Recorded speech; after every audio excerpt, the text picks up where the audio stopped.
Please turn your Bibles to the book of Nehemiah, chapter 12. Nehemiah chapter 12, we will be reading verses 27 to 43. Nehemiah 12, verses 27 to 43.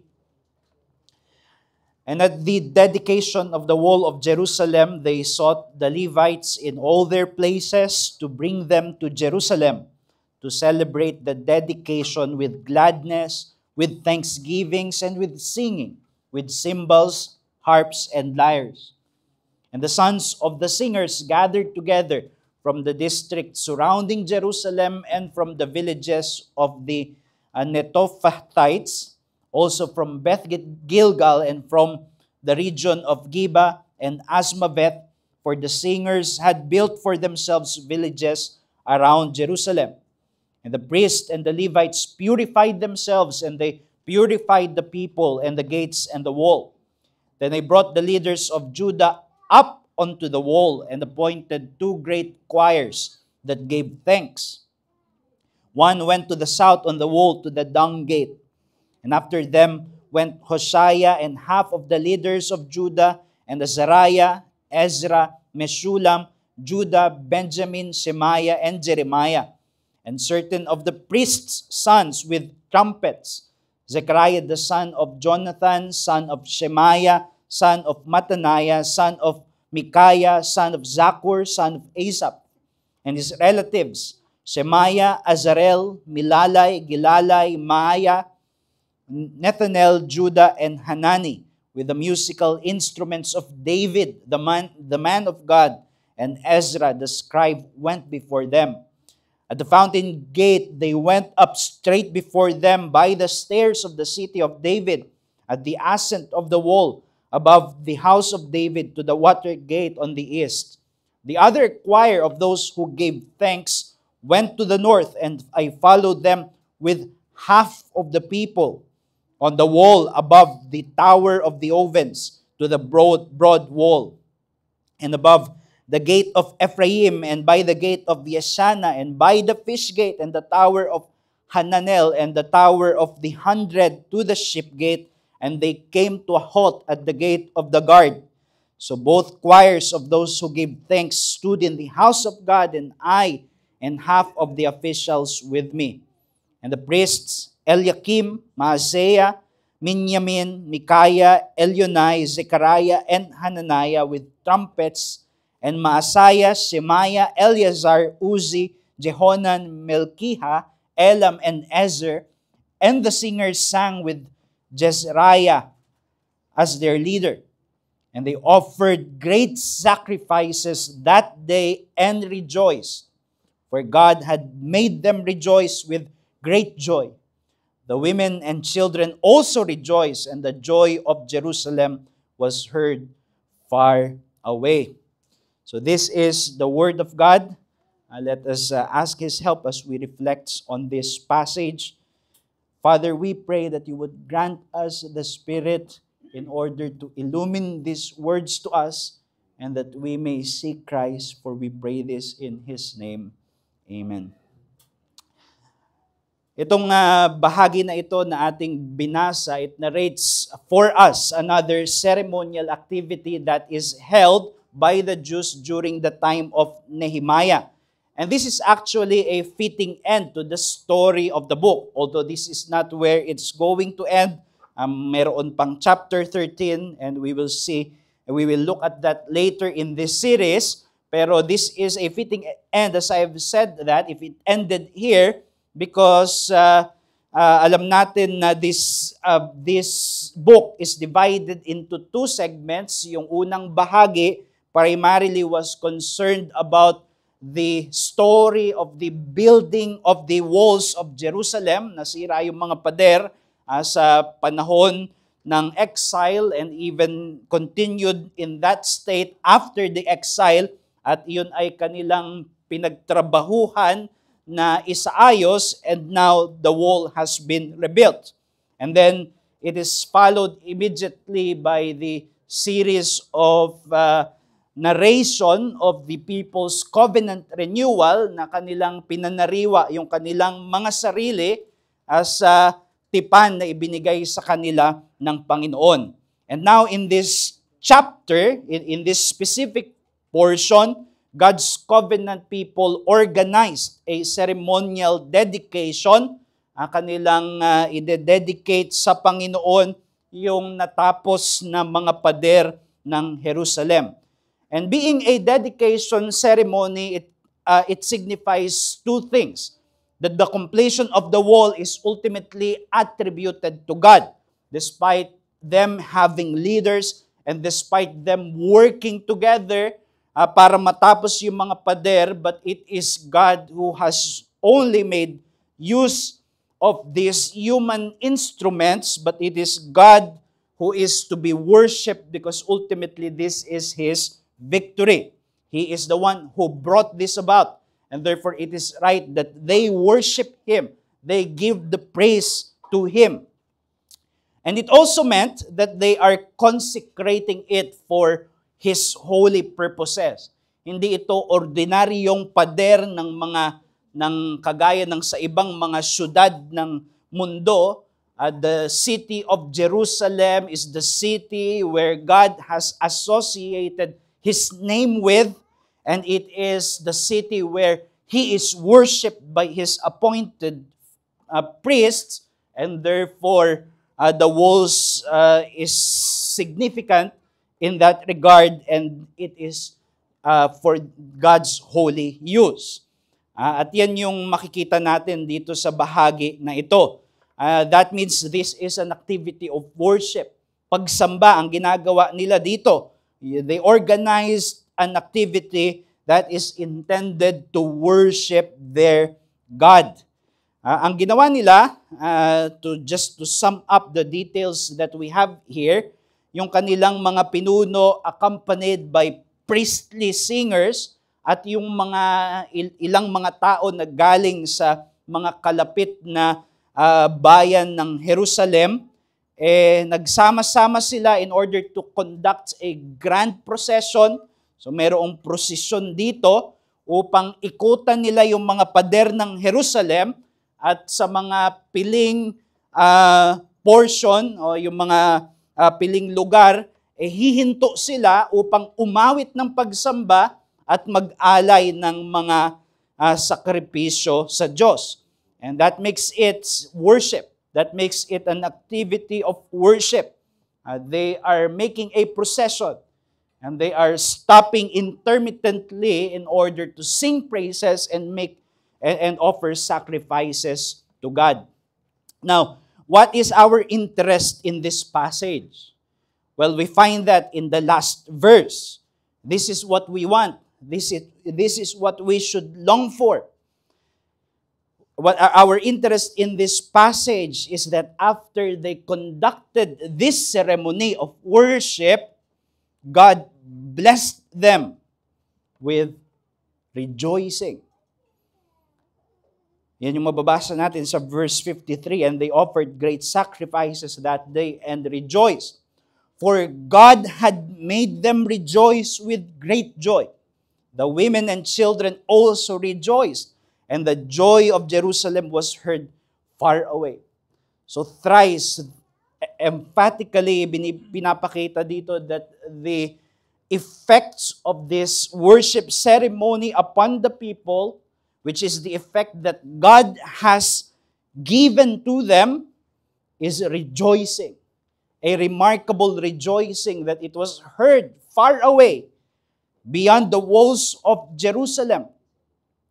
And that is also what we should want. Our worship in the New Covenant is based on the New Testament, of course, because we are not ethnic Israel. We are the true spiritual Israel. And we know that our worship in the New Testament is no longer beset with elaborate ceremonies such as what we find here in this passage. Nevertheless, what continues as something that we should imitate and long for is that spiritual mark of joy in worship.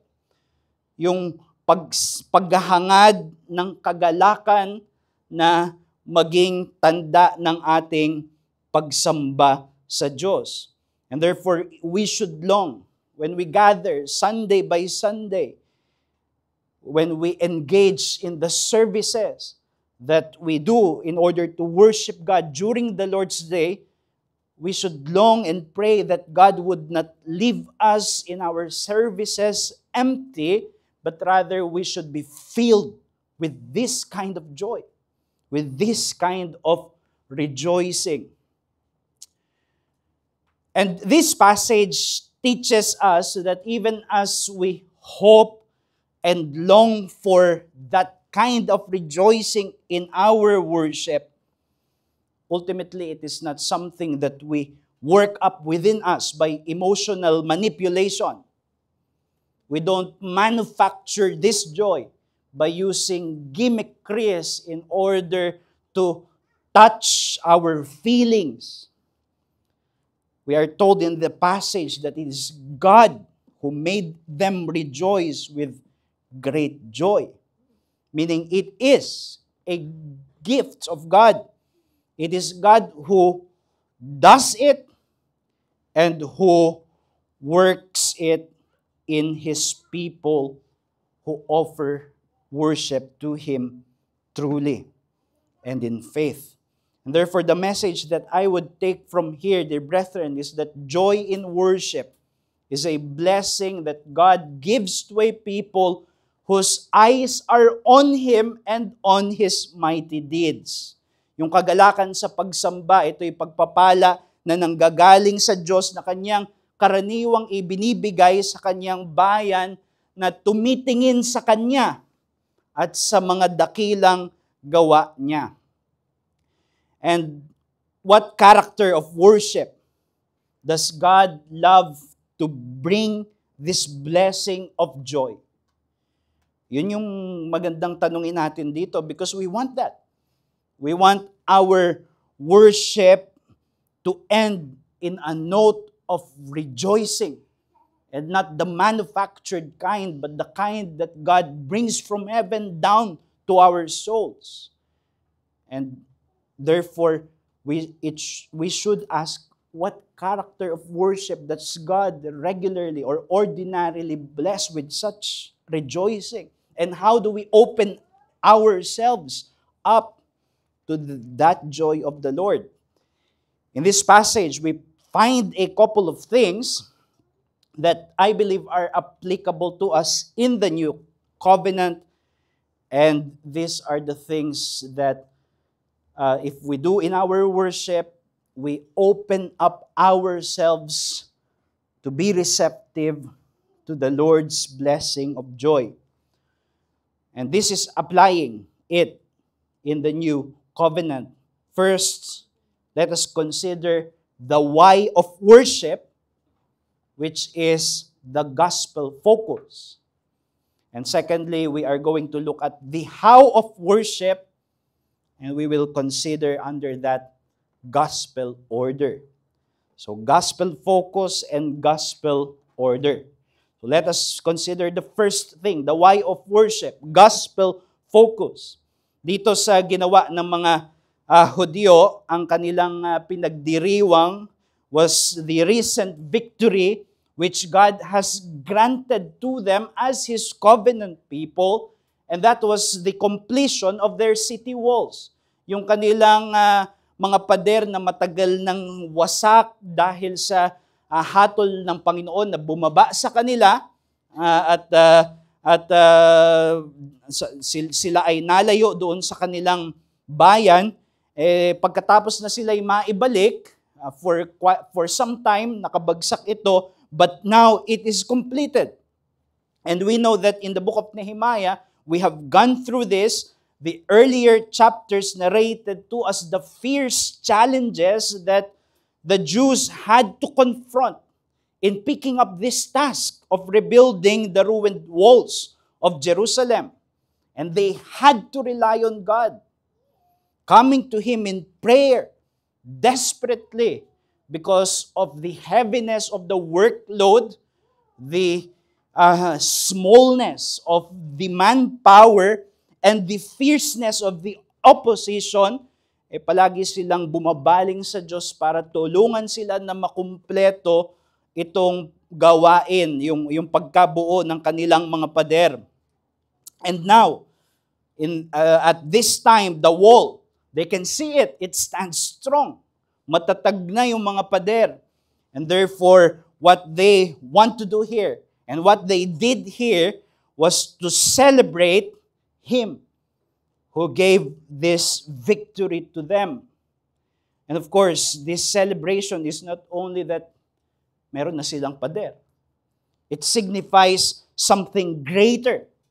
It is more than just the joy, the celebration that you want to do because of a job done, a construction project done. Ang ginagawa nila dito, naiintindihan nila na ang significance nito is that they are being restored in their place in God's redemptive plan. And they are anticipating the further actions of God. Because for a very long time, they are uprooted from the land and they are asking the question, are the covenants still in effect? Meron pa ba tayong interest sa ating covenant God o talagang iniwan niya na tayo na hiwalay sa ating lupain? And now, the restoration of their institution is showing to them that God is working out His redemptive purposes. Yun ang kanilang sineselebrate dito. Hindi ito version ng ating ribbon cutting na kapag may bagong building na itinayo, magkakat ka ng ribbon as a ceremony to just celebrate a finished infrastructure. Itong restoration nila sa lupain, yung repair ng kanilang holy city at yung reestablishment ng kanilang mga covenant institutions such as the temple and the priesthood. These are events filled with redemptive significance, and that is what they are celebrating. Which means this has a redemptive focus. And therefore, we can take from here the truth that a worship activity ordinarily blessed with joy is that which directs our focus on God's redemptive deeds. Ang pagsamba, ang gawain ng pagsamba na karaniwang pinagpapala ng tunay na kagalakan ng Diyos ay yung pagsamba na ibinabaling yung ating mga mata upang tignan at alalahanin ang mga dakilang gawa ng Diyos sa kanyang kasaysayan ng pagtutubos. And you see, this is an important truth because this is not the instinct of many churches today. And therefore, we must work hard to recover this. Ang kaisipan ng marami ngayon, if you want joy in worship, you give less time to those deep reflections and expositions of doctrines about God's redeeming work. Masyadong hindi naman yan mapapakinabangan. Huwag na natin pag-isipan masyado yung nangyari sa kasaysayan ng mga dakilang gawa ng Diyos. Instead, the better idea is to give more time in working up the feelings of people with touching songs, emotional songs, and let them sing about their feelings so that they are always looking inward, thinking about what they feel about God. And then after that, let just deliver practical and inspirational messages on how they can use God in order to better their lives and make them happy. That is commonly the instinct of how we produce joy in worship. And for sure, the worshiper would often go home entertained. Kaya merong sense that I was happy in that place. But brethren, if the worship is man-centered, those who worship in such worship services know nothing of the spiritual nourishment that comes from that deep joy that is known only to those who immerse their minds and souls and hearts on the things of God. That is God's awesome victories in redemption centered on the person of Jesus Christ. And therefore, this passage is calling us to not exchange that spiritual joy that God gives upon people who look to Him and who reflect on His great deeds in redemptive history with cheaper pleasures of things such as entertainment or even inspiration. Rather, the challenge for us as God's people is that we fully embrace the worship of a church which directs our eyes away from ourselves and unto God's awesome victories in the gospel of Jesus Christ, which were accomplished on our behalf for our sake as His people. Di ba, mabubuhay sa junk food? Kaya ang gusto natin ay mga pagkain na mayaman sa nourishment, and perhaps sometimes kapag kumain tayo ng junk food, mas mabilis na parang masaya tayo, pero eventually it doesn't nourish. And those who replace a gospel focus in worship in order to focus on how they are to be entertained and inspired and learn only practically to live better lives with God on the side, those are junk food that cannot sustain the soul. And therefore, the challenge for us as individual believers and together, that with the help of the Holy Spirit, we would nurture a growing delight in the victories of God's redemption. Kailangan meron talaga tayong puso na merong kagalakan, merong appetite for knowing more and more of those victories of God in history in bringing about redemption. As we have began this worship kanina sa Psalm 111 verse 1, let us pray that we would be able to say together with the psalmists, I will give thanks to the Lord with all my heart in the company of the upright, in the congregation.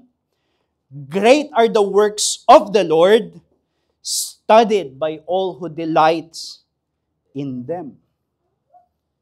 The great works of the Lord are something to be delighted in and studied because we delight in them. And that is the heart that we are to cultivate by the help of the Holy Spirit. That's what we come here together for. Kaya tayo nagsasama-sama dito para sumamba, because we want to satiate that holy appetite for more of God's great works in redemption. That is what we occupy our minds with and our hearts with. Kaya if you come to this church because you simply want to be touched by sentimental songs, that is meant to move you simply by the melody, perhaps intended to so that you would drop a tear or two, or hear sermons about how valuable you are in God, because it's all about you, or just to learn how to live life better, well, you would be disappointed. Because the truth is that we are those odd people, at least in the sight of the world, those odd people who come together in order to regularly remind ourselves that it is not about us. It is not about you. It is not about me. It is about God and His great deeds His victories. And because of God's goodness, that is how we open ourselves to greater joys. Joys that we could not gain if we would come to a worship that would make much of us. Because frankly, there's not much of us to rejoice in. But there is much in God to gain great joys, great rejoicing. And so you think about that. What more thrilling matter to occupy our souls about than the mighty deeds of God's redemption, the mighty works of God's redemption. Kapag inalala natin that God has been working long in history, thousands of years, in order to bring to this world His Son, the seed of the woman, which was promised from the very beginning, who would be born of a virgin in order to redeem this fallen humanity back to their Creator.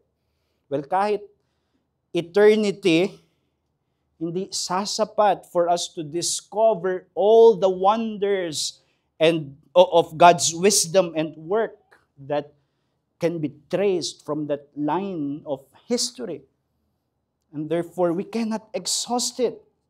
And there is nothing at all that is boring about the story of that God-man, that God, Son of God, who came in order to take upon Himself humanity, and by living a life of incorruptible righteousness was able to swallow death and hell and Satan in His very dying on the cross. And then He rose again from the dead.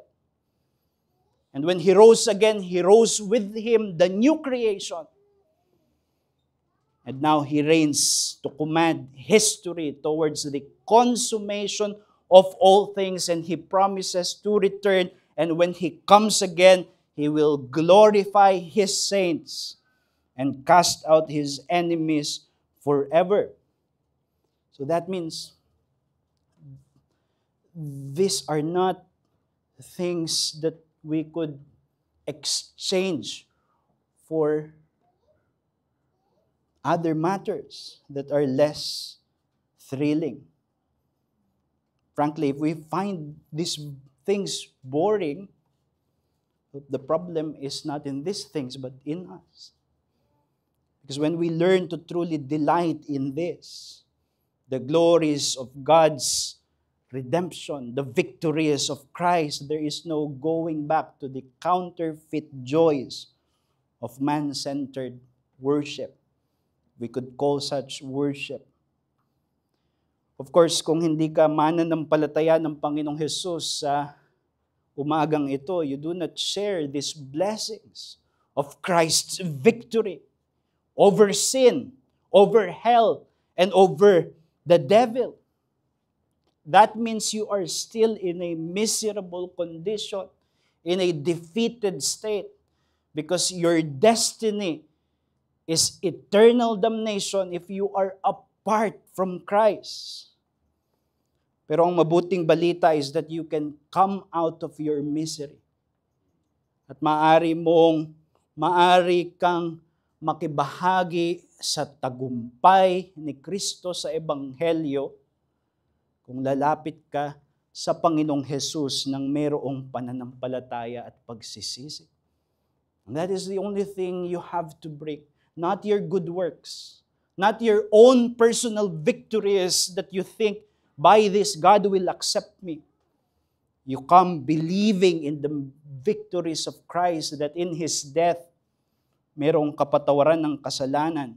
And in His resurrection, there is an offer of eternal life, and all that you are being called to do is believe in Him. At nawa iyan ang iyong gawin sa umagang ito. And these things would thrill your soul like nothing has ever thrilled your soul in your life. Nung nakaraang last Sunday, it was the Easter Sunday, di ba? And some churches organized special worship services for the Easter Sunday. And there's no problem with that, but some churches really spent a lot in order to have those special services with high quality production. Meron akong napanood sa somewhere online ng isang worship service kung saan merong massive block of stone dun sa stage. Talagang malaki, higante na malaking parang bato, pero bloke siya, tapos glittery pa siya, parang merong tubig na kumikinang sa loob. And it is placed on a stage, and of course, they were worshiping, singing those jumpy songs.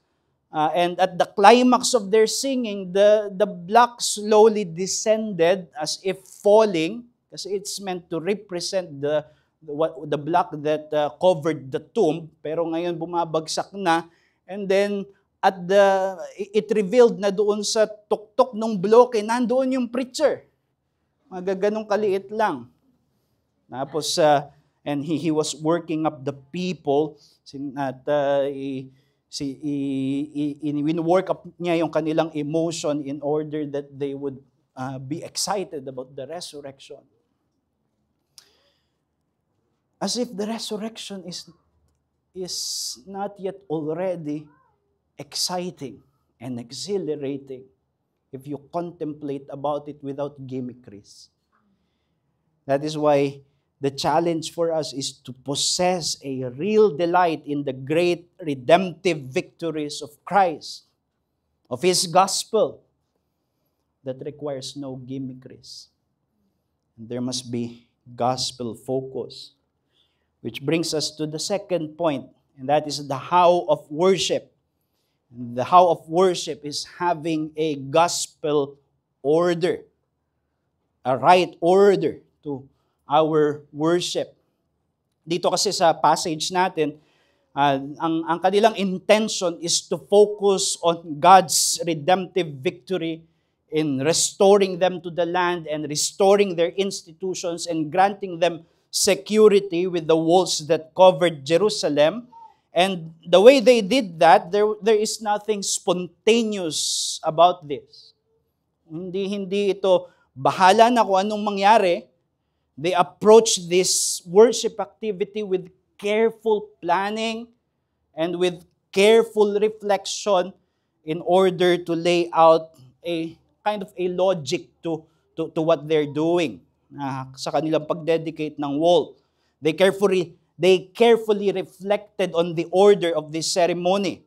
Plinano nila yung ruta ng kanilang prosesyon at kung saan sila, yung mga specific na lugar kung saan sila hihinto para sumamba. And then they appointed the priestly personnel para gawin yung mga appropriate duties for this activity. So they did it with careful planning. And rather than inhibiting joy, rather than restricting their spirit, nakita natin that these preparations actually helped till the soil of their hearts in order to be receptive to God's spiritual blessing of joy. Yung mga pagpaplano nila at yung mga preparations nila helped build up anticipation and excitement. And when they conducted the dedication of the wall, they did it according to plan. There is no indication na hindi ito nangyari kung paano nila iplinano, and there is a logic to the activity that they conducted.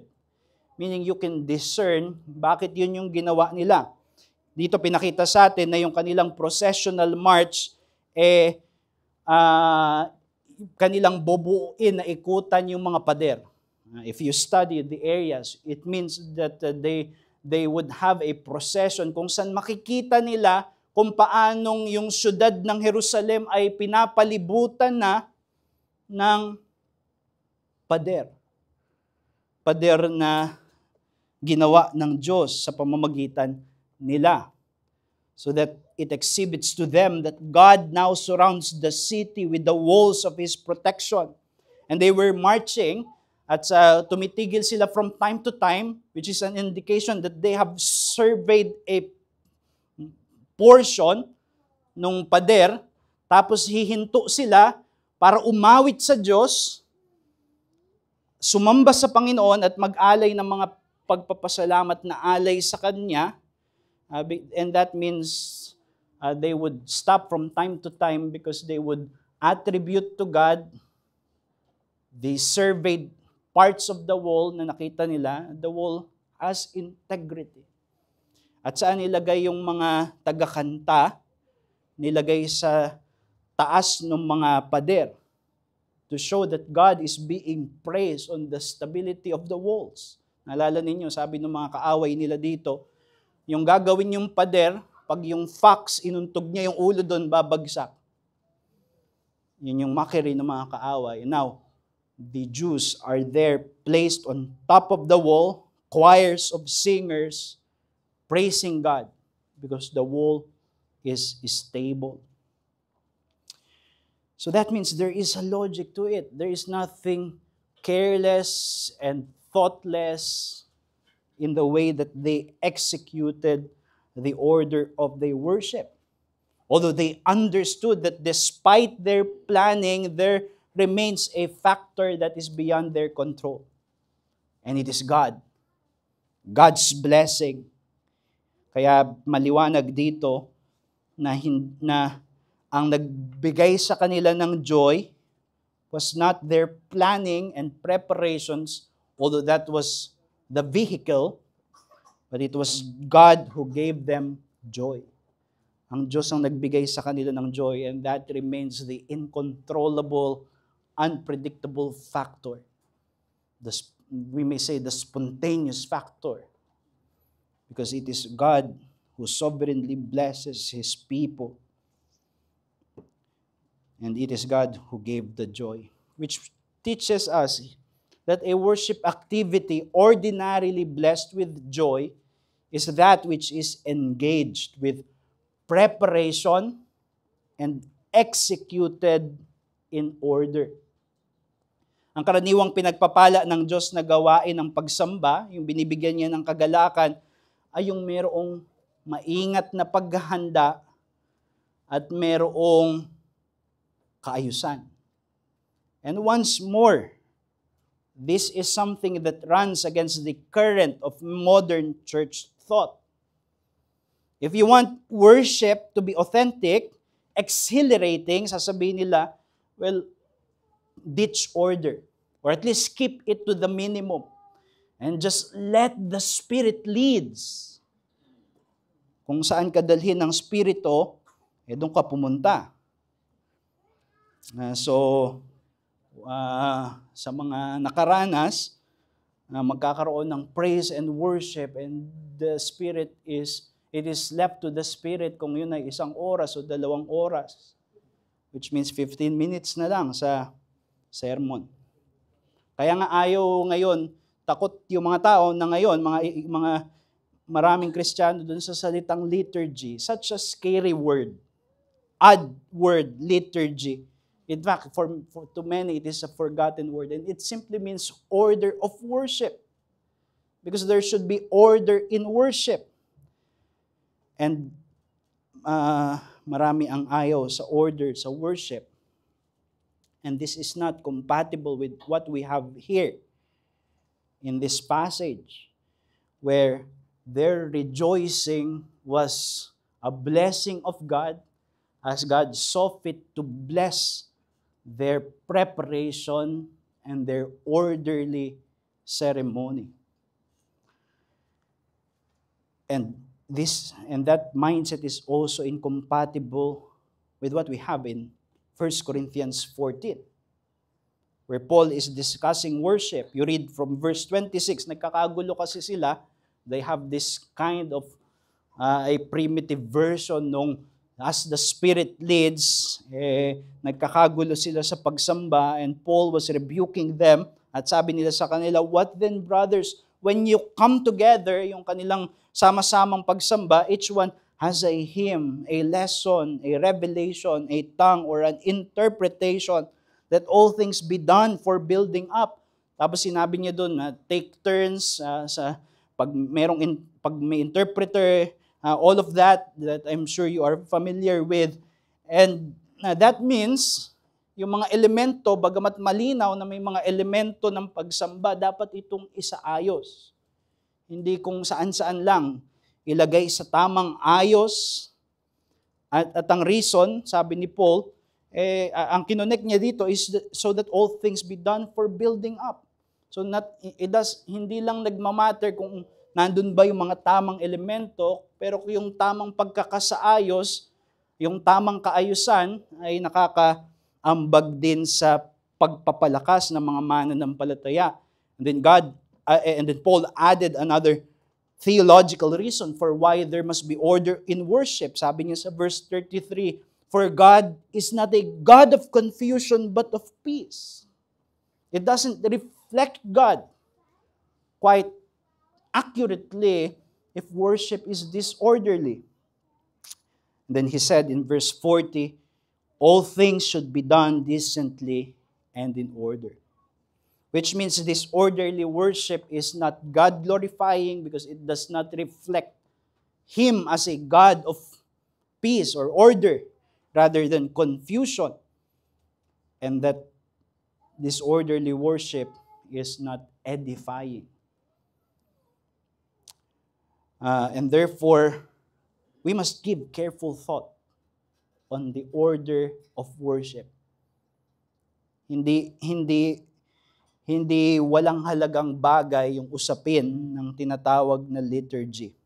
'Di ba pagka gumagamit tayo ng mga appropriate containers para sa mga specific items. So that it's hard to put anything else sa egg trays except eggs. Because the shape of egg trays are intended to hold eggs. So kung meron kang kahugis ng eggs, pwede mong ilagay doon, pero not much else. Or ice cubes, di ba? So, container holds appropriate items. And gospel-focused worship is held by a gospel-shaped liturgy, a gospel-shaped order of worship. And therefore, that is the challenge to us, is that we commit to a thoughtful and orderly worship while expecting God's blessing of joy. So, ang pag-ingatan natin ang kaayusan ng ating pagsamba para mapanatili na ito ay nakakaluwalhati sa Diyos at nagdudulot ng pakinabang sa atin. And specifically, so I will bring this to a very specific application to us. Let us discern the logic and thoughts behind our order of worship.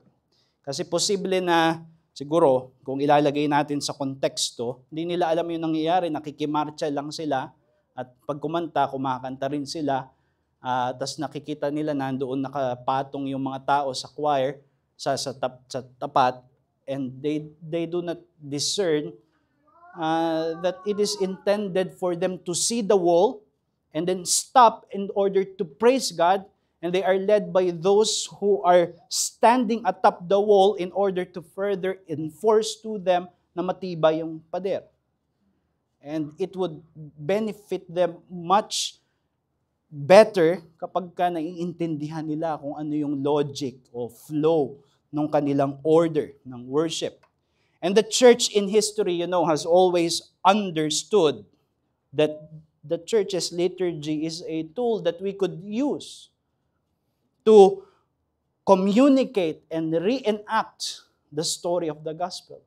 Kaya nga yung mga reformers, immediately may mga binago sila sa liturgy ng Roman Catholicism because they wanted to communicate the gospel better.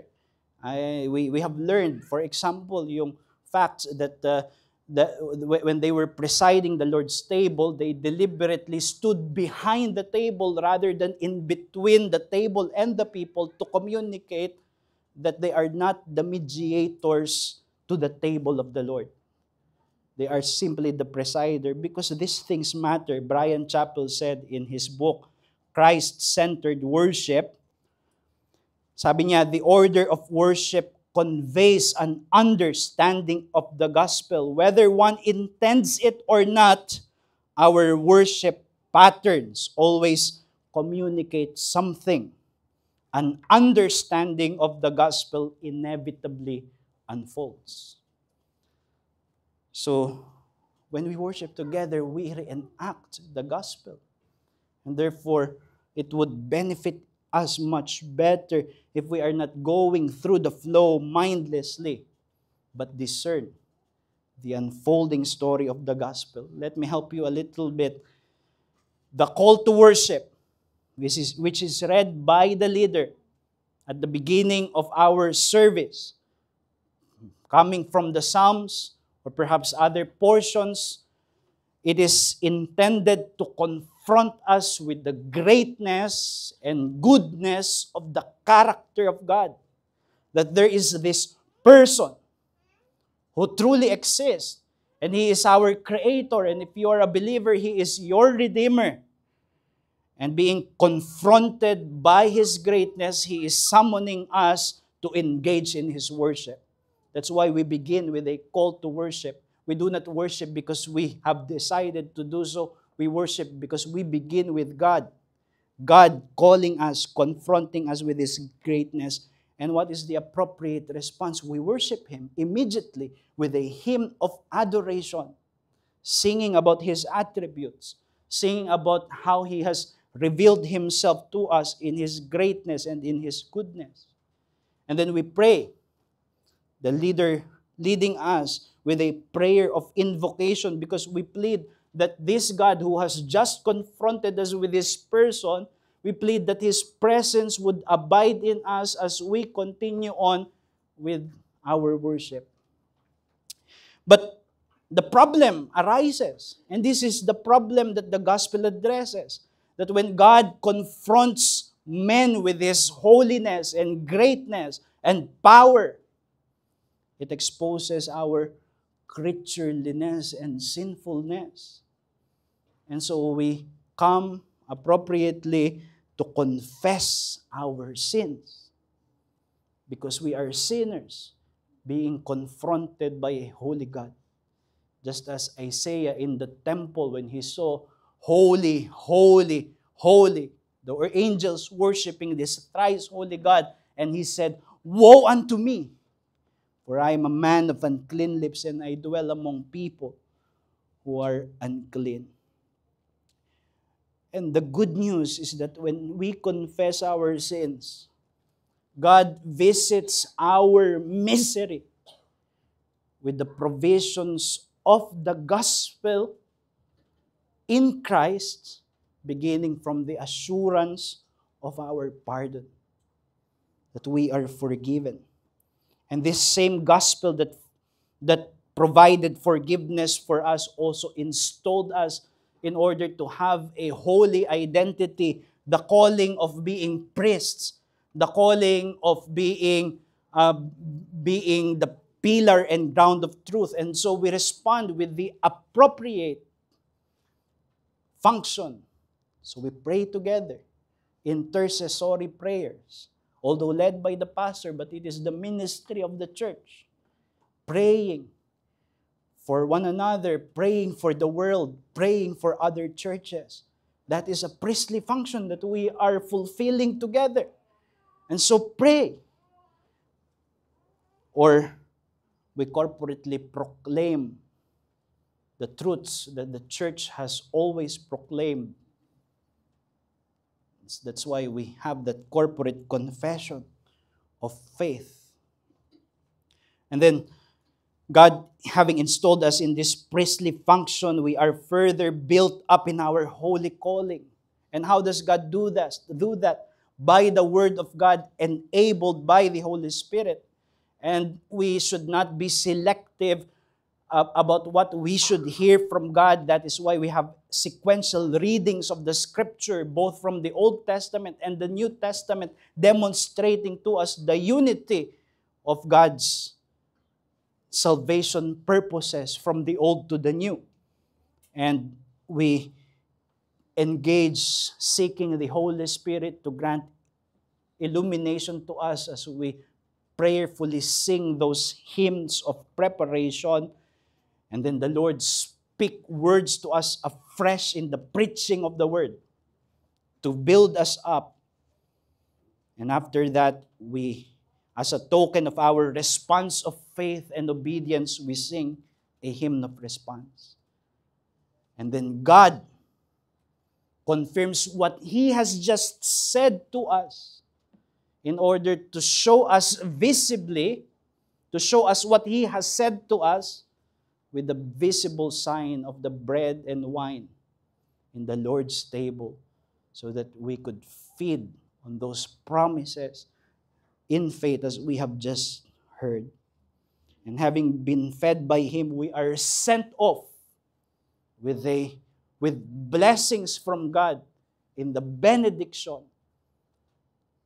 And having concluded that worship, at last we sing our doxology of praise to God, which is the song that is intended to echo in our life for the coming week.